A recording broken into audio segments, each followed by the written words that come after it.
Welcome into Eagles Draft Central, presented by Dietz and Watson, and thank you for joining us on Day 3 of the 2022 NFL Draft. I'm Gabriella DiGiovanni. Joining me, Fran, Duffy, and Ross Tucker. Night 2, guys, the Eagles picked up an offensive player and a defensive player in Cam Jurgens and Nakobe Dean. Initial thoughts after 2 days? Well, how can you not be fired up? I mean, especially the Nakobe Dean pick, because see if you can follow along with me here, right? The Eagles got a guy in the 3rd round that they almost took in the 2nd round, that everybody thought they were going to take in the 1st round, or at least that he would go in the 1st round. That's pretty good. No question. Did you follow along, or was that too complicated? I'm following you. I'm following the breadcrumbs there. For me, I go to the same Wawa every morning for breakfast and for coffee. And at the coffee station this morning, everybody was buzzing about Nakobe Dean. So I think that kind of tells the tale of how excited Philadelphia is. Well, we're going to start with center Cam Jurgens, who went in the 2nd round out of Nebraska. What kind of impact do you think he will have here in Philadelphia? Well, I think over the long term, significant. And the more you watch him, the more I like him. 2 things stand out to me about Cam: incredible athleticism and competitive toughness. You can't teach those 2 things, and those are 2 foundational traits, especially at the center position. Watch the highlights of him. I mean, obviously you see him here, but Google other highlights of him. He is a finisher. He is looking to put people down. And even right there against Oklahoma, the pass protection and the job he's able to do in space, he puts a lot of people on the ground. To me, you even get into some of the intangibles, and we talked about how he was the first center since 1972 to start as a freshman for Nebraska. He was a redshirt freshman, had just moved from tight end to the center spot, and he had some struggles early on as a freshman, but did the coaches go away from him? No. And what does that say? That speaks to his work ethic, and that speaks to his intelligence, because if he was lacking in either of those areas, coaches would have pulled him. They would have gone with a more veteran player, but the fact that they stuck with the young guy, I think that speaks to his football character. He got a pretty big endorsement by Jason Kelce last night, so that's saying a lot. Well, shortly after Jurgens was drafted, he shared his thoughts on what it felt like to become a Philadelphia Eagle and why the draft process made the Eagles his favorite landing spot. You know, I'm so excited, being able to play in the NFL at the highest level, and just being an Eagle is insane. Getting to go out there and meet them, this is my favorite team all along. And it kind of became my favorite team throughout the process, talking to them. And, there was a lot of fun teams I got to talk to during the process, but those were kind of the main ones that stuck out to me. And I felt like it's a really great system that, fits what I do, and getting to learn from, Kelce, that's a dude I watch, and that's what I want to emulate and be like. Well, last year in the 2nd round, the Eagles selected offensive guard Landon Dickerson out of Alabama. Fast forward a year later, they select Cam Jurgens also in the 2nd round with the 51st overall pick. How do you think Jeff Stoutland feels when the organization consistently invests in his unit? I think he's got to be excited, right? And I think when you look at Jeff Stoutland, certainly one of the best offensive line coaches in the entire NFL. And when you provide an elite coach with elite talent, you get elite play, and that's what the Eagles have gotten, is one of the best offensive lines in football over the last decade plus now at this point. Well, and I'm going to look at it almost the other way, right? What does it say about Jeff Stoutland that when he recommends a guy like Landon Dickerson last year, like Cam Jurgens this year, the organization takes that into account. They draft him. I mean, they know that Stoutland, if he's not the best offensive line coach in the NFL, he's certainly one of them. They take his opinion into account so much that if he signs off on a guy, there's a pretty good chance they'll take him. Yep. Well, in his media session last night, Jurgens expressed his excitement to work with offensive line coach Jeff Stoutland. Yeah, I think his reputation speaks for itself, and a lot of the stuff I did at Nebraska and the stuff I was taught, especially the terminology, was very similar to what they do. My old line coach, Greg Austin, coached with him for several years, so he came from that system, and that's his guy, that's his mentor. And, I kind of learned from his protege and, my coach Austin. And so a lot of the stuff is a little bit of a carryover, and getting to learn from Coach Stoutland now, it's kind of a dream come true because it's stuff I've been doing already. So, and I'm just, excited to keep learning, getting to learn from him with all the, incredible guys he's coached in all of his years in the NFL, and getting to learn from Kelce and Lane Johnson and, all those guys along that line. It's a pretty I don't know if there's a better spot for an O lineman to land than, in Philly, getting to learn from Coach Stoutland. Let's take a look at this special behind-the-scenes moment that only our Eagles entertainment cameras can capture when Cam Jurgens got that call last night from Howie Roseman, Nick Sirianni, and Coach Stout. Cam, what's going on, man? How you doing? Doing great. Ready to be an Eagle? I am. Yeah, we're excited to get you, man. Yeah, great future ahead of you, and let's go. We can't wait to get you in here. Hey, Cam. Hey, Coach. Congratulations, man. Thank you. I'm so excited. Shoot, so are we, man. You embody everything that we want in our program, so can't wait to get you here, start coaching you, and you're in good hands with Coach Stout, that's for sure. I'm pumped. I'm ready to go. Cam, Coach Stout. congratulations. Thank you. This is a great day for all of us. I'm excited. I love taking a look at those special moments. Our team has been working tirelessly the past few days to capture all of that footage for Eagles fans. Well, let's transition to the Eagles' second pick of the night, linebacker Nakobe Dean out of Georgia, who the Eagles selected in the 3rd round. I know Eagles fans, like we said, are hyped up for this one. What does he bring to the linebacking room? Well, a heck of a lot. I mean, he's simply the most decorated player on arguably the best defense in college football history. What I really like about him is the speed and the intelligence. I think at a minimum, right away, he will be a major factor on special teams. And then you think about that linebacking room now. There's a lot of young talent. They brought in Kaiser White. We know about TJ Edwards, Davion Taylor, Sean Bradley's still there. Now you bring on Nakobe. Now you get a pretty good room, Fran. No doubt. And I think when you talk about his processing speed, this is a guy that operates at a high level. He has got a natural GPS for the football, always taking the most direct route to the action. And when he wakes up on game day morning, he chooses violence each and every time. He's got a great personality. If you haven't, make sure you go check out his press conference and you get a sense of the way that he carries himself and why he's so respected. But I think when you watch him on the field, there's a reason why he was one of the most ferocious defenders in the nation last year. And a sweet reunion with Jordan Davis, Yes. which will be fun to watch. Well, Nick Sirianni was jumping out of his chair, literally talking about Nakobe Dean in a press conference late last night. Let's take a look. Oh, man. Again, I think I've said this 50 times in the sense of what are we looking for in players, right? We're looking for high character guys. We're looking for guys that love football. We're looking for guys that are tough. We're looking for guys that have high football IQ. And he checks every single one of those boxes, right? And competitive, right? That's the last one. And he checks every one of those boxes. And he's a leader on that field for Georgia, right? His football IQ is so high. His instincts are so high. And, and that's just been my experience with players too, that guys with that are highly instinctive, they just find a way to make plays over and over and over and over again. And that's it's just so hard not to get excited about it. You right there, I think you need to get a little more excited back there, all right, about this. Yeah, no, you just look back. It's exciting. This guy he loves ball. You can't get around guys like that. And Cam's the same way. And we got two guys that fit exactly what we want as Eagles. And you see the excitement in our coaches. Shane was texting me, hey, Cam's still on the board. And Gannon's texting me, hey, Nakobe's still on the board. And I'm like, I let Howie work. All right, I got it. But we're so excited. I would also just like to say that was past midnight that press conference happened, and Sirianni admitted that he doesn't drink caffeine, so whatever he's got going on, I need some of that. Well, in an exclusive one-on-one with Eagles insider Dave Spadaro, Nakobe Dean shared what he can bring to the team.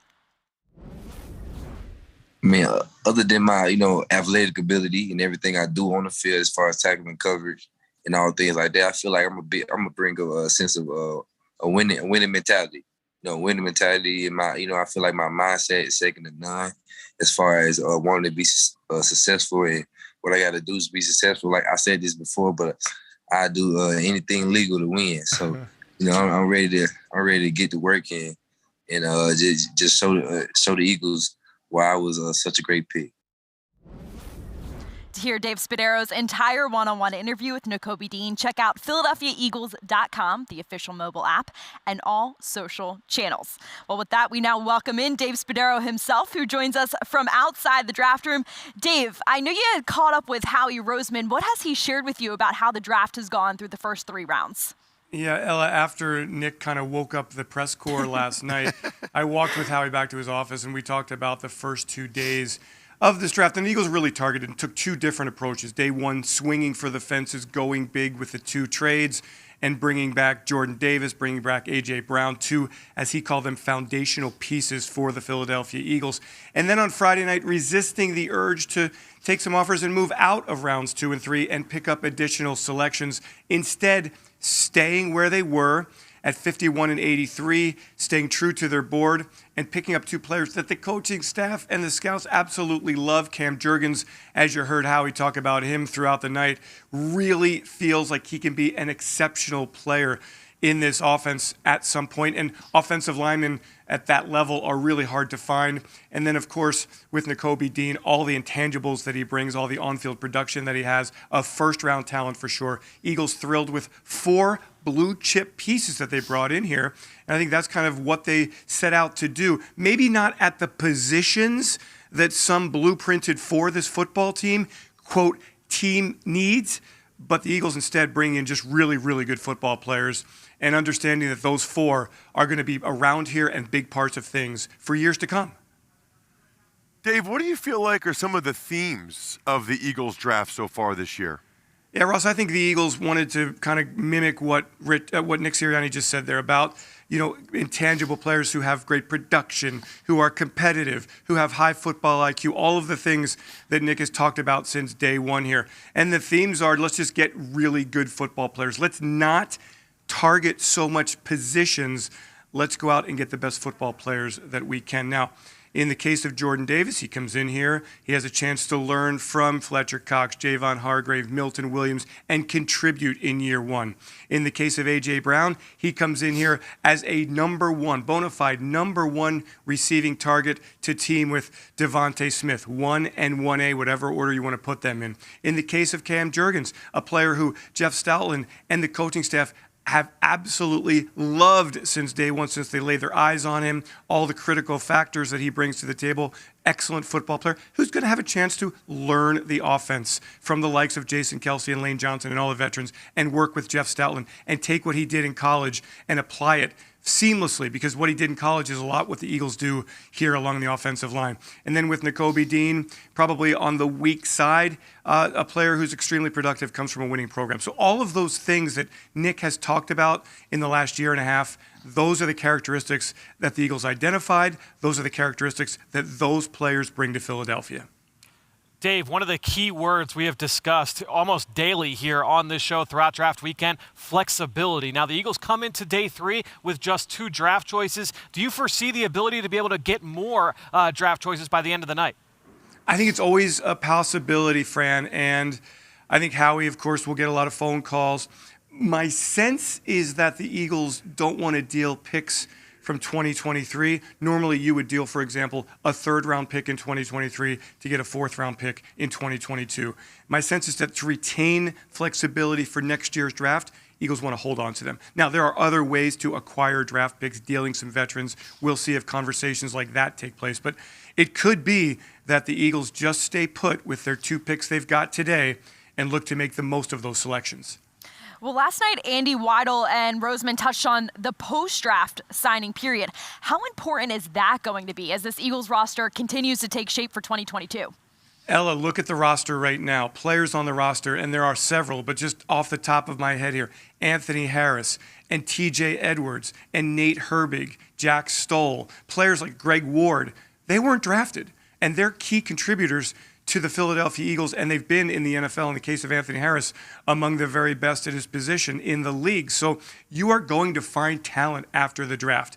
And the way college football's landscape changed these last 2 years, a lot of players took that extra season because of the pandemic, and so there's an influx of players, of talent, with draftable grades on them who are going to be available after the draft. Okay, so the work really in the draft room starts early today, making phone calls, establishing, or in some cases, reestablishing contacts with agents, with players, and convincing them to, hey, come to Philadelphia. You're going to have a chance to earn a roster spot, to win some playing time. We've only got a handful of draft picks here. There are opportunities in Philadelphia, so become a Philadelphia Eagle. Dave, any other ways that you can see the Eagles improving the roster? Yeah, look, I think Howie has said this, and he said it last night, Ross, that every team is going to come out of this draft still looking to upgrade their roster. And I think the Eagles are no different. And there's going to be positions that perhaps they're not going to be able to get an impact player at that you would perceive as a need. So we've seen it in the past with Howie, whether it was 2017 when the Eagles traded for Jay Ajayi, last year when the Eagles signed Steven Nelson, who became a starting cornerback just as training camp opened. Trades, waiver wire, unrestricted free agents, players who are going to be cut between now and the summer. There are ways to improve the roster, and as Howie's told me last night, he said, look, we're going to keep churning and digging and doing everything we can to add to the roster. This is far from over, and in fact, the roster's never complete, as we know. The trade deadline isn't until November, so we've got a long way to go here before the Philadelphia Eagles 2022 are a finished product.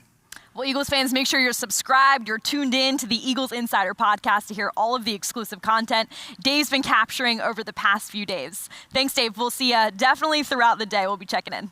All right, guys. Enjoy the day. Thank you. All right, as we've done the past two nights, we've been talking about some offensive players we're excited to see.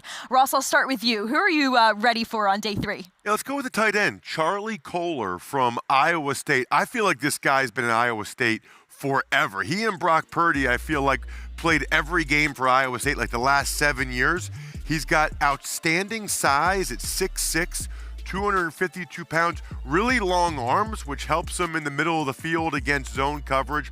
Ran a 4.68 40 at the combine, so he runs well as well. Some people have compared him to Zach Ertz, the former Eagle. That sounds pretty good to me. I mean, all I know is he was ridiculously productive his entire career at Iowa State. Little surprised that a guy with his acumen and the production he put up is still on the board. I think he's a guy that just finds a way in the NFL to be productive. I mean, look at those numbers that he put up in Ames. I mean, he never puts the football on the ground, and that's the big thing that stands out about Charlie Kolar. When you watch him on tape, the ball never hits the ground. He's one of the most reliable players at that position over the last few years in college football. I want to stay on offense. Let's go with a pass catcher in Calvin Austin, the wide receiver from Memphis, 5'7", 170 pounds, all right? So a little bit of a different package than we're talking about with a big tight end. But when you talk about Calvin Austin, this guy is lightning in a bottle. A big-time track athlete, not just in high school where he set 9 state records in track and field, but then he goes to Memphis and he was an all-AAC performer as an indoor track and an outdoor track. Big-time sprinter. He goes to the combine. He blows the doors off the workout. He runs 4.3, but he's not just a track guy playing football. This is a really good football player, one of the best receivers. He won the wide receiver of the week down in Mobile at the Senior Bowl. He catches everything. He's a sharp route runner. Guys, I'm going to be honest. I am surprised that he's still here. I got to think it's because of the size at 5'7", 180 pounds. Well, it is because of his size. But the thing you need to remember about him is he's a Memphis skill guy. I mean, how many Memphis skill guys have we seen in recent years? Antonio Gibbs and Tony Pollard. Kenny Gainwell for the Eagles. They have some juice. I don't know what they're doing at Memphis, but those kids come out of there with some juice. And it's funny you bring him up because the first person that put me on to Calvin Austin, his former teammate Antonio Gibson, now with the Washington Commanders. He told me at the Combine a couple years ago, Calvin Austin, he's the guy to watch down the road. Well, I'm liking the running backs because second night in a row, I'm going to go with Dameon Pierce, the running back out of Florida. He was a one-year starter, but he played in a very by-committee approach. 13 touchdowns in 2021. He averaged a touchdown every 7 touches. He's very competitive, an urgent runner. He reads and reacts to block development. No fumbles in 2021, guys. Very good ball security. Now, the first few seasons as a Gator, it was a very pass-heavy offense. Now, he looks like your prototypical NFL running back with his compact stature. 441 special team snaps, which a team is going to love that they can also plug and play him in special teams. He's humble, has such a love of the game. After his bowl game this year, guys, he went into to the stands to thank the band. Those are one of those little facts that just tells a lot about who you will get as a person besides what he does on a football field. He was asked actually why he was playing in that bowl game since he was headed to the Senior Bowl. He said, "Why? Because I'm a Gator, bro." A few weeks before that bowl game, he had one of my favorite moments in all of college football this past season. Rivalry game against Florida State. They're down inside the 10-yard line. They give him the rock, and he runs into the end zone, except he lost his helmet. He lowered his shoulder into the defender. The helmet pops off. He's churning his legs through contact, powers into the end zone. He's taking shots. He gets flagged. He ends up coming back, but that just showed the toughness, the play personality that this kid displays. He is so much fun to watch. Well, both of your stories say a lot about him, but from a strictly investment standpoint, he was only a one-year starter, as Ella said, and it was by committee. Not a lot of tread on the tires. You're going to draft somebody in the later round. You want a guy that's got those fresh legs. Especially at that position, especially when you add a game in the NFL season, it can get long. Particularly for the running back group. Well, on the other side of this break, we'll break down defensive players, so stay with us.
Welcome back, Eagles fans. We're going to shift to the defensive side of the ball. Day 3, who you like, Ross? I like Tyson Anderson. He's a safety from Toledo. You know, I was fortunate to call a number of his games the last couple years, and he really has it all.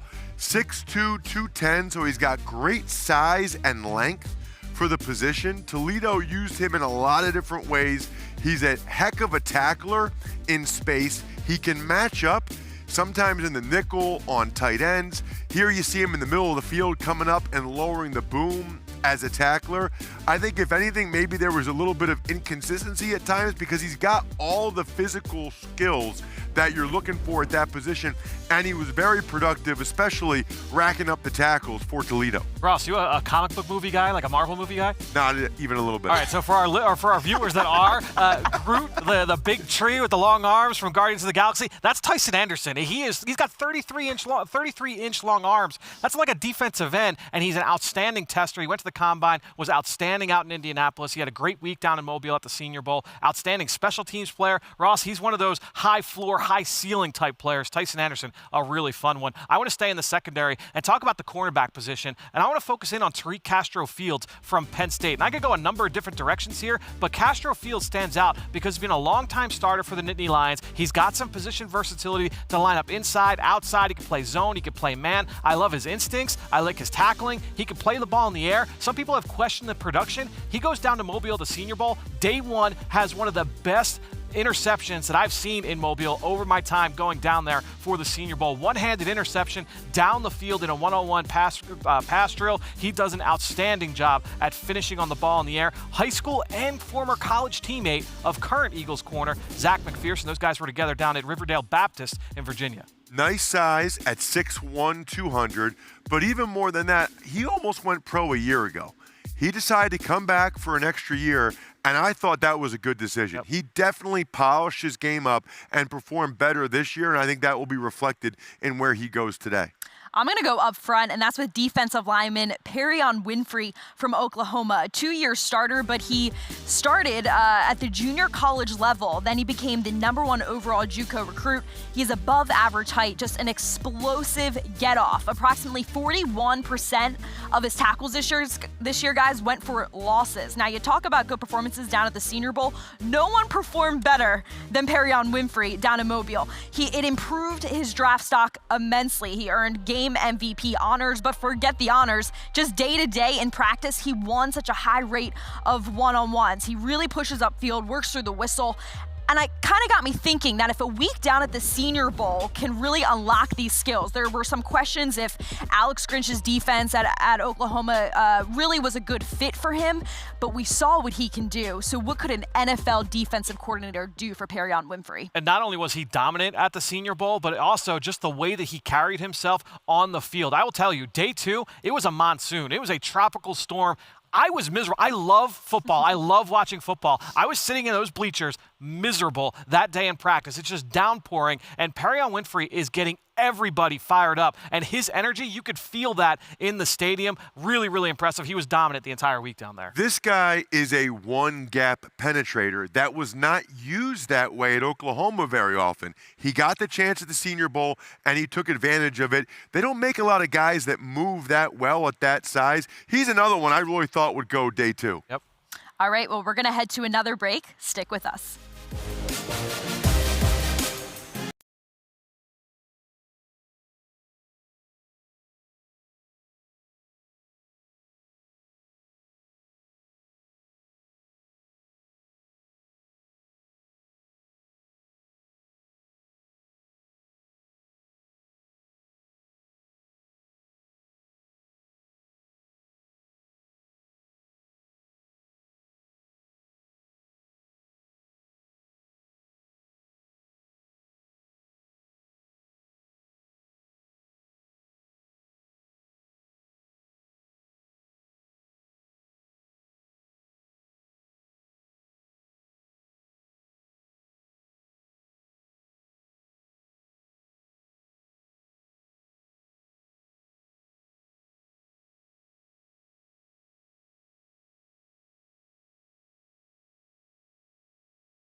Eagles Draft Central, presented by Dietz & Watson, proud partner of the Philadelphia Eagles.